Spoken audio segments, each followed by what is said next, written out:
Hello, in today's video, I want to go over all the essential settings in the long dart. So that way, whenever you start your own game, you know where to find these and you can adjust things to your liking. So let's go ahead and look at options.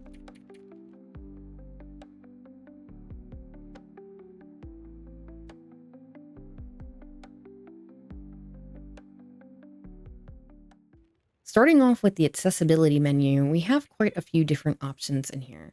One is for interaction type, and this is going to affect how you interact with containers. So do you want to press and hold or click and press?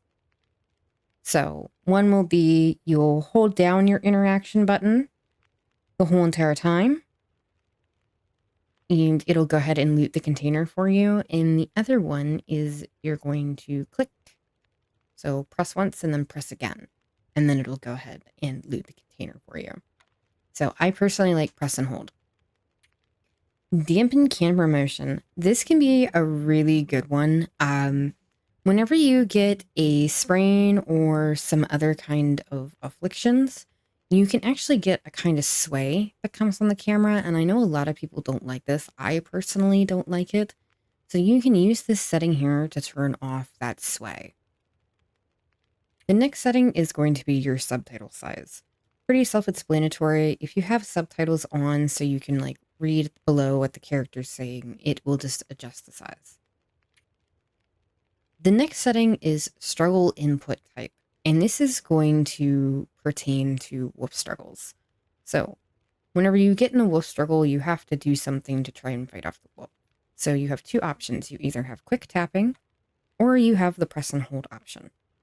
Definitely something you might want to experience in-game first with the default, which is the quick tapping. See how you feel about it. And if you don't really like it, then you can come here and you can switch to the press and hold. Next up, we have auto walk, and I would recommend turning this one on. What this does is it binds it to either a key on your keyboard or to your controller. And you can pretty much press that button down and it'll pretty much make your character walk. And then you can either move, press back, or go side to side in order to turn off the auto walk. But there is a lot of walking in this game, so this one in particular is very, very helpful. It's also something that I use whenever the weather is starting to go bad, so I find it to be helpful with more than just not making my fingers tired. The next one is your eating and drinking sound effects filter. So pretty much, do you want your character to make eating and drinking sounds? I personally don't care for it, so I have this setting off. Next is going to be your display settings. And this is where you can go ahead and change your resolution if you need to. You can change the screen mode to windowed, full screen. Next is going to be the display number, and this is only applicable to you if you're using multiple monitors. I personally have two monitors, so I do have to set which display I want the game to appear on. Next is going to be your units of measurement. So this is going to affect your weight if it's on the metric or the imperial system, and it'll also affect temperature, so if you're seeing Celsius versus Fahrenheit. Next is vertical sync. You can go ahead and play with this and decide which one you like best. Next is going to be the HUD size. So whenever you go and load into a game, and if you've ever seen anyone else play, in the bottom left-hand corner, you'll have a little HUD there, and it'll tell you how cold you are, what your fatigue is, what your hydration is, and what your hunger is, and also your health. So if you want to change the size of that, you can do that here. You can do large, small, regular. I tend to keep it on regular, but if they're a little hard for you to see, then you can always bump them up to large. Next is the HUD type. So always on means your HUD will always be displayed. Off means obviously you're never going to have a HUD. And if you want an extra challenge, that's actually a really good way to play. It's kind of hard to pick things up with your HUD off. And then contextual is pretty much only if you're hovering over something you can interact with, then you'll get a little pop-up of text saying, hey, you can pick this up.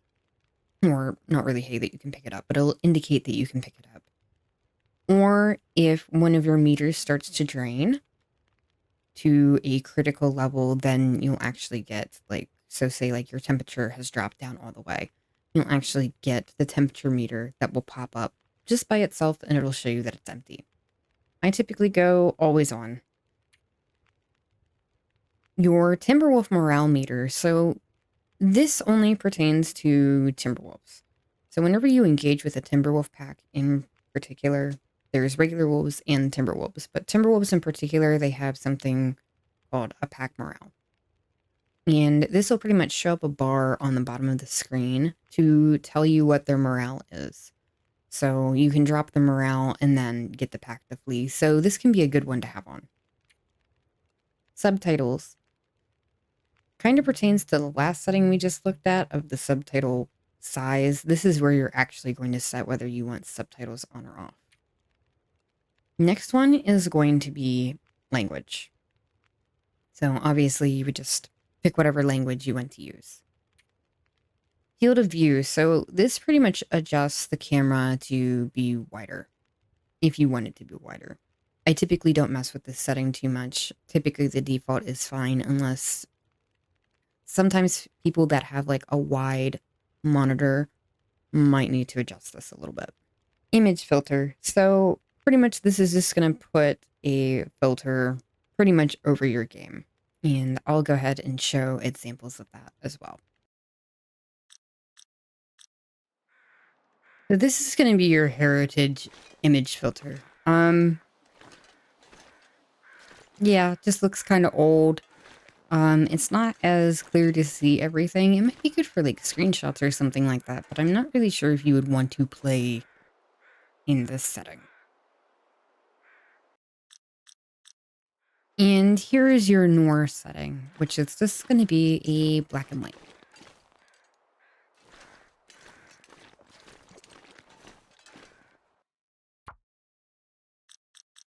And just for comparison, this is with no image filter on.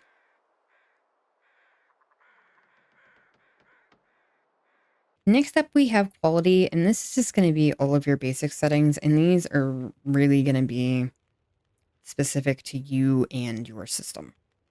So if something seems like it's laggy or it's not loading right, just you can come in and go ahead and play with these and see if it helps you at all. And there's also at the top here, kind of like a master setting. So you can change it high, low, medium, and whatever you need. Now, brightness is one that can only be adjusted in the main screen menu. If you go into a game and you try to adjust the brightness in game through the options menu, you cannot do that there. So brightness pretty much just adjusts how bright things are. But you can play with that. So the dark areas, like I said, if you want your dark areas to be really dark, you would turn this down. And if you want them to be a bit lighter, you would turn this up. Next up, we have our audio settings. So again, this is going to control your audio. So your master volume, and then your sound is technically sound effect and wildlife noises.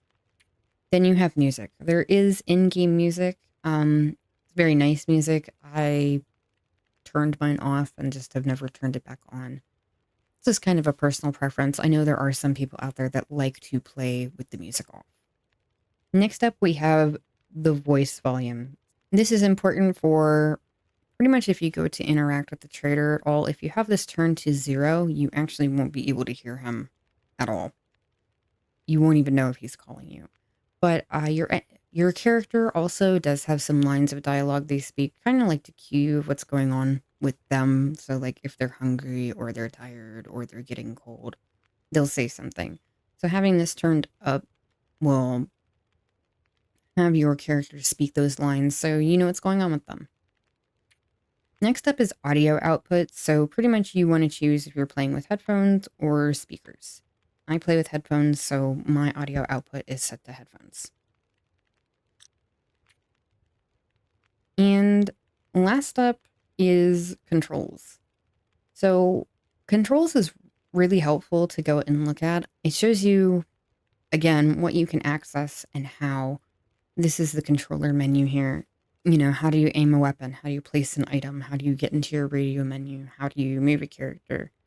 Fire a weapon, sprint, reload, backpack, put stuff away, or interact with things. And then also movement. And then also you'll notice on your directional pad here, you also can cycle through light sources, start a fire, drop a decoy, which is to quickly drop something that's smelly in your inventory, which is really helpful one to know.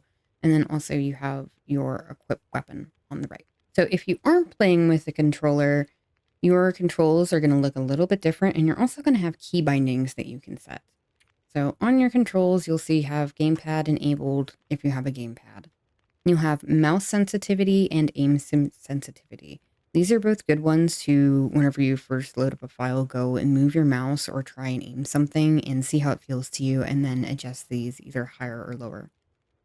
Invert Y can be a good one, and then lock mouse to screen. So this pretty much prevents your mouse from leaving your screen whenever you're on the game window. So, and then mouse smoothing is going to make your mouse inputs feel smoother and not jerky. And then again for PC, we also have key bindings, and this is pretty much all the same stuff that you saw on the controller. So it's going to tell you how to move forward, backwards, left, right. How do you sprint? How do you crouch, interact, shoot?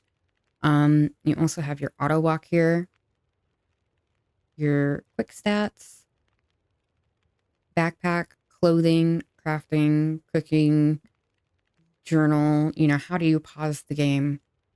Equip a light source, equip a weapon. How do you drop a decoy on the mouse, which again is a really helpful one, because like I said, if you have something smelly on you and you want to drop it quickly, that's a really good one.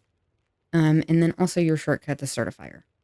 And those are all of your essential settings in the Long Dark. So that way, if you start a game and you find that you don't really like something, or you want to adjust it, again, like sway whenever you get a sprain, or whenever you're interacting with containers, or a wolf struggle, that's where you go to find them and you can adjust them. I hope this video helps, and I hope to see you next time. Bye-bye.